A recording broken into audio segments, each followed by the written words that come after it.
Good morning. I'm Adrienne Summerlot, your Children's Ministry Coordinator, and today I have these words by Mary Wellemeyer to share with you. Food for the Spirit. In one church, it was meals, prepared and frozen to be shared with those in need. Food was handed out at the door or taken to where it was needed. In another church, it was casseroles brought to families whose strength was consumed by illness or disaster.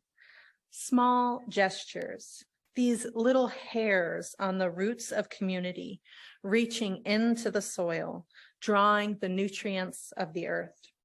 When we sing together, share a meal together, make soup together, the hair on the roots reach out then too, nourishing us in ways beyond the ways we may think we know.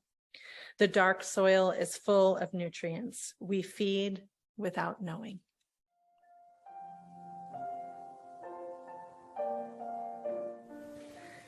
It's so lovely to see you all today.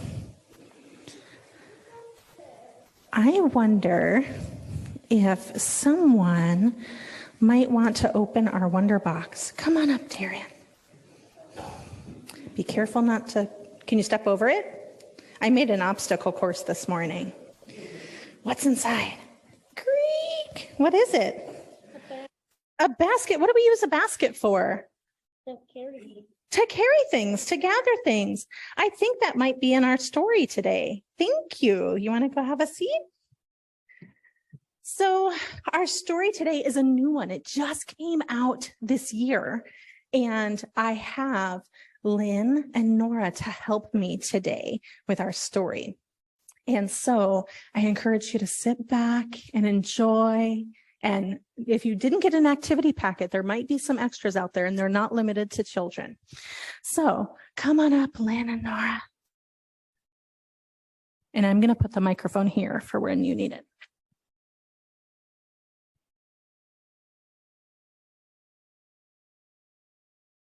Just a second to get stage ready. All right.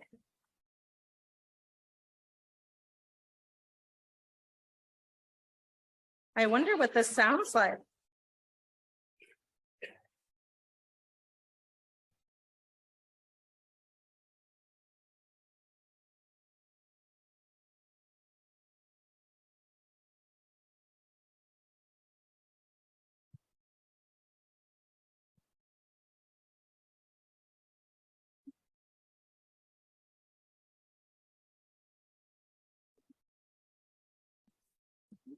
Okay.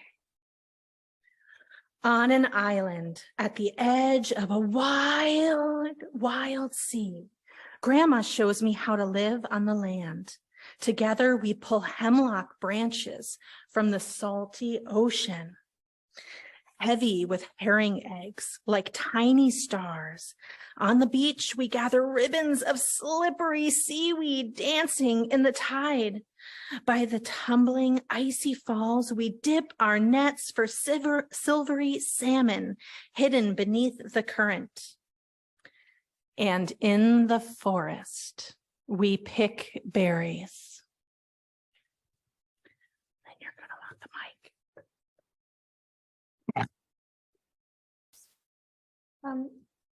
Salmonberry, Cloudberry, blueberry, Nagoonberry, huckleberry, Soapberry, strawberry, Crowberry.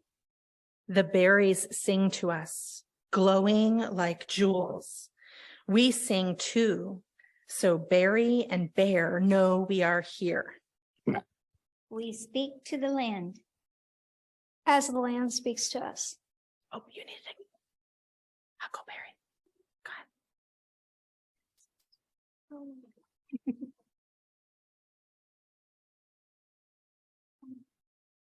Huckleberry,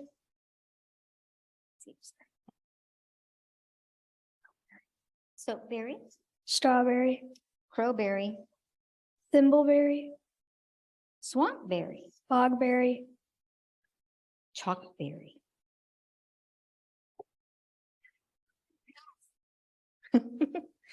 The forest sings to us. through misting rain and whoosh of wing, the smell of cedar and the tickle of moss. We sing too, so the land knows we are grateful. We take care of the land. As the land takes care of us.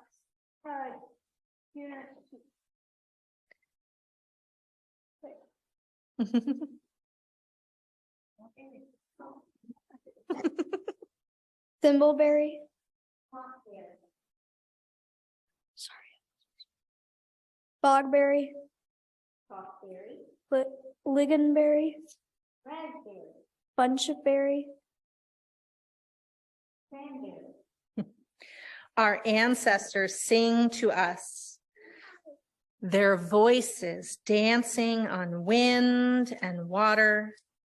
We sing too, so they know that we'll always remember.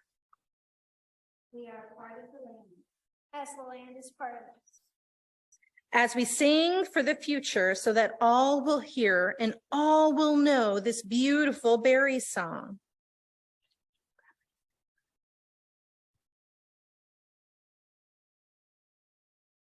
My son?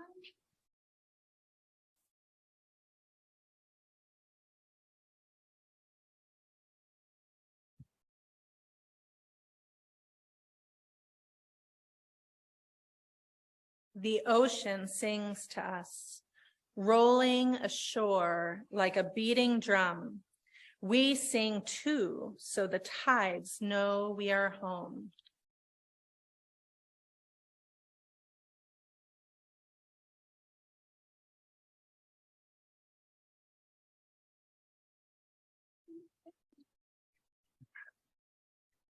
Together, we make salmonberry syrup and cranberry marmalade until the kitchen glows like a summery sky. We feast on huckleberry pie and strawberry crisp, raspberry scones, and freshly whipped soap berries. We share gifts of blueberry jelly and nagoonberry jam. Guna shish, we say, giving thanks. The nights grow long, edged in frost, as sea fades gently into sky. The forest is resting. The forest is dreaming, waiting for a berry song. And so the seasons change. Can you guys help me do a big whoosh for the seasons to change?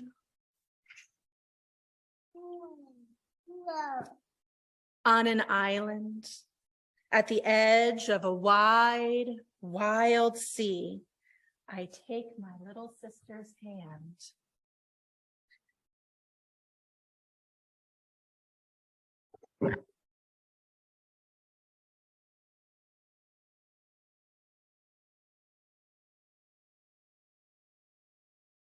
Ligonberry, raspberry, bunchberry, cranberry, salmonberry, cloudberry, blueberry, nagoonberry. I have so much to show you. Oh, you do go. My dad? Thank you.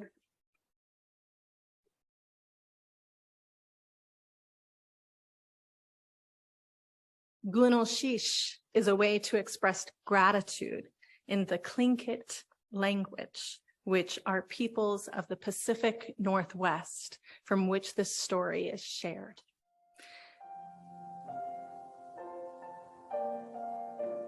Gratitude to Gary and Louise and music in general for helping us through these days. So, as we were hearing in our readings and in our stories so far, we speak to the land and the land speaks to us. And right now, that season of growing is ending. The harvest is happening and almost complete. And the land is reminding us it's a time to turn inward, to rest, to find comfort in one another. The land is alive. Everything has spirit. Talk to the berries. Learn their indigenous names. Ask them for permission to be harvested. When you speak to the land and listen in return, you'll be amazed at what you learn. We have a nice visual meditation for you to think about how those life cycles happen and to really see it all at once and just take it in. And you might think about some of your favorite foods to harvest as well. I invite you into a visual meditation.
Well, here we are, 6 weeks in, the back of the order of service. You made it. Our Life Roots sermon series coming to a close. Better not mess up now. We'll see. We've had a beautiful time for all ages. We've had some wonderful singing and music. Thank you. And we're here together for our Generosity Celebration Sunday.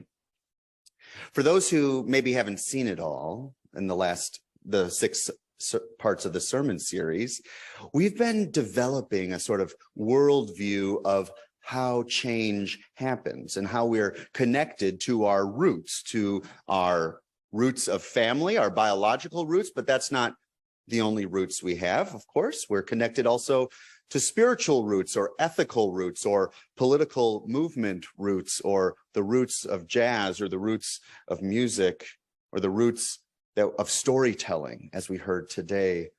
We are rooted not just to our family of origin, but to all family, all peoples, cultures, time, and place. And that's not it either. We're also connected to the roots of place, of local place, and all the places that you've lived or live now. Those local roots and the roots of this congregation also shape who you are.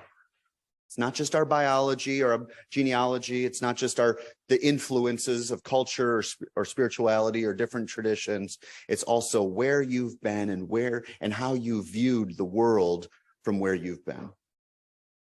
And then we talked about change that comes from loss, from death, or from some sort of shift that happens in our lives.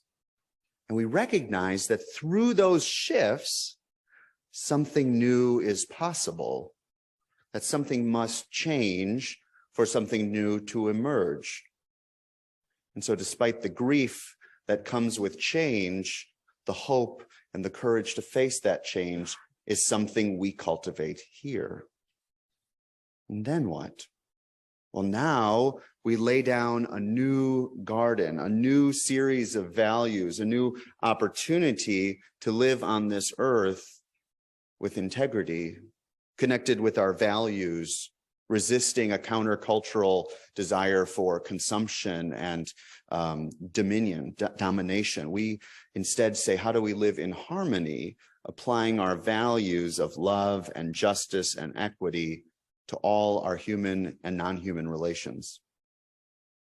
And now we're here, 6 weeks later, thinking about the cold and this snow that came in. We are nearing the end of the harvest season.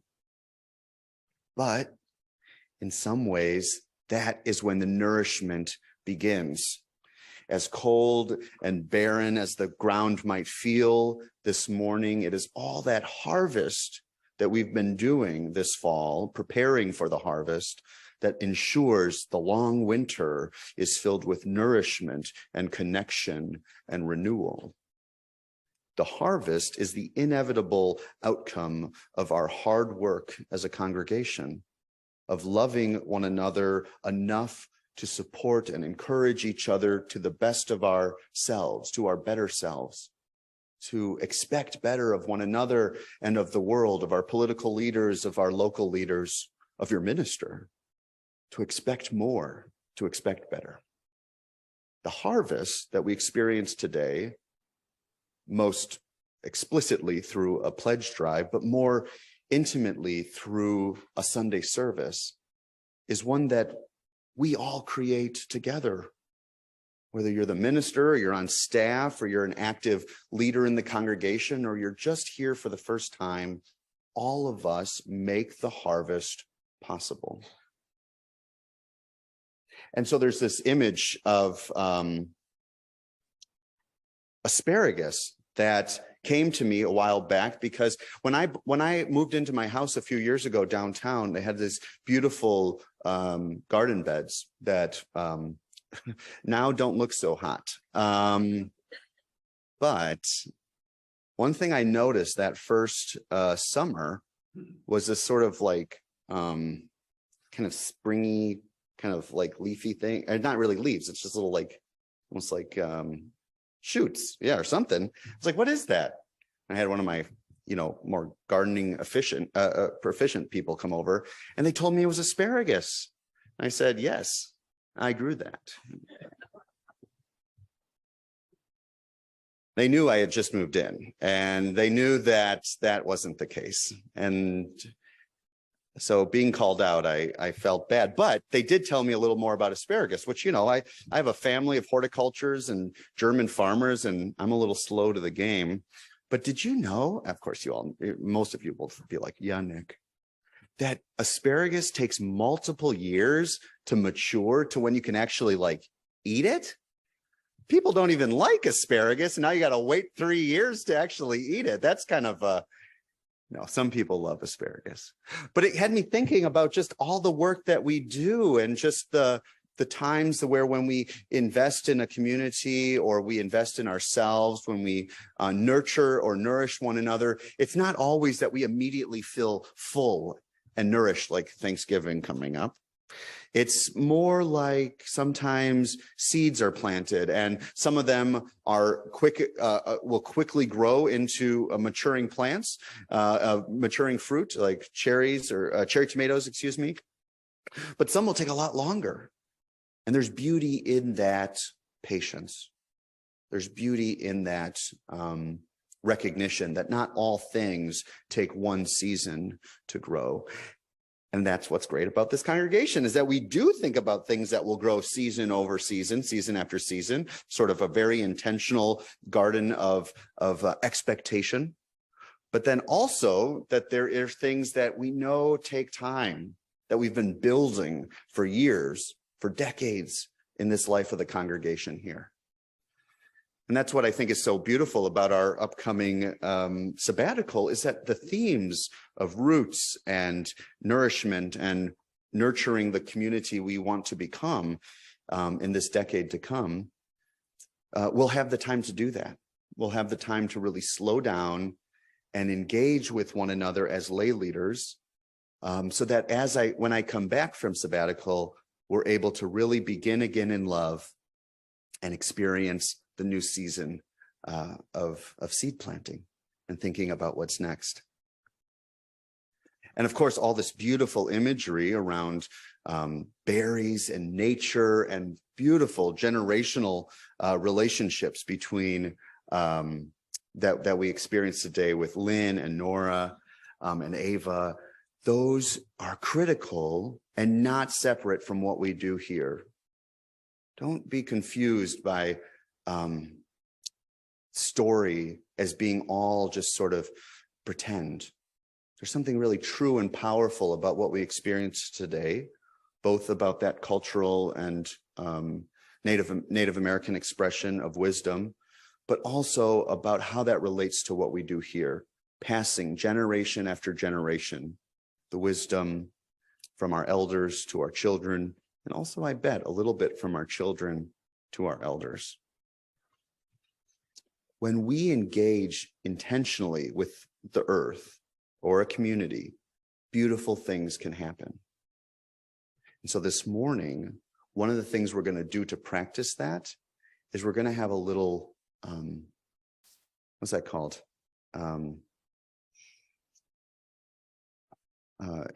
Appetizer. Or no, what's the thing called where you have the little thing? No, it's like the little tiny thing. Amuse-bouche, where it's like just like a very small little taste of something to invite you into meditation. And so up here, and we're actually going to, I think instead of having everyone come up, I'm going to invite Adrian to help pass these through as I continue to talk. Each of these little individually and safely containered berries will be a part of a little ritual, a little activity we're going to do. So don't eat them yet, but you can look at them. I think we should have enough for everyone. And if not, you'll notice it on the right side, on the right side next time. Just kidding. I think we'll be good. And if we do have, if anyone has a strawberry or a raspberry allergy, because those can be more common, we do have just blueberries. And you can just let us know and we'll bring you that as well. But what we're going to do is find a way to really intentionally be aware of the beauty of the harvest. There's a wonderful writer who and a Buddhist monk who has died in the past couple of years named Thich Nhat Hanh. And I've spoken to you about Thich Nhat Hanh in the past here. A wonderful person who spoke deeply about the compassion and suffering of the world and our opportunity to live with greater intention. One of the things he talked often about is being in the present moment and being very intentional with the mundane everyday tasks that are actually quite sacred and quite important to take seriously. And I think that can be really powerful and connective for when we eat food. How many of you eat food on a typical day? Right? We all kind of eat food. Thank you, Chris. We all typically eat every day. And so with that, because it's every day, it can get kind of second nature and not really a part of our human nature, our intentional nature of being present with the food that nourishes our lives. And I think we're going to make it. I think we'll see what happens. We have a couple extra up front if we run low. Anyone? What are we doing? Oh, good. We did it. All right. Can I have one?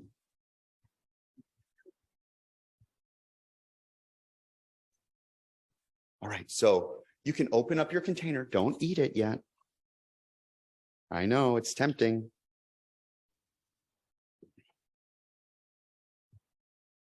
So I'm going to invite us into this meditation, and I encourage you to use your eyes, use your nose. They probably don't make a lot of noise. You can feel free to pick it up, but just hold off on the tasting. And so I'm going to read some of these words modified from Thich Nhat Hanh's teachings as you look and engage with this, and then we'll be able to eat. So this food is the gift of the whole universe, the earth, the sun, the sky, the stars, and the hard and loving work of numerous beings. May we eat with mindfulness and gratitude so as to enjoy every bite. May we transform our unwholesome mental formations, especially those that cause us harm, as they indirectly harm all we touch. May we keep our compassion alive by eating in such a way that we reduce the suffering of living beings, preserve our precious planet, and reverse the process of global climate change. We accept this food so that we may realize the path of understanding and love.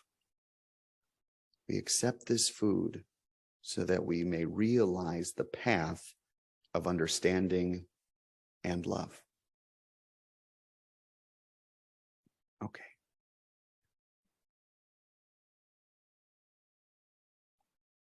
Whoa.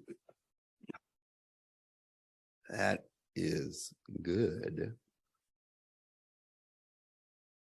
When we're intentional, with the foods we eat, the people we're in relationship with, the earth itself, beautiful things can happen. Nourishment, renewal, new energy emerging, and perhaps a little more clarity of who you are, what you value, and where you hope to go in this world. I hope this nourishment of one part of the harvest this fall brings you a little more clarity of who you are, of what you value, and where you hope to go in this life. May it be so, and amen.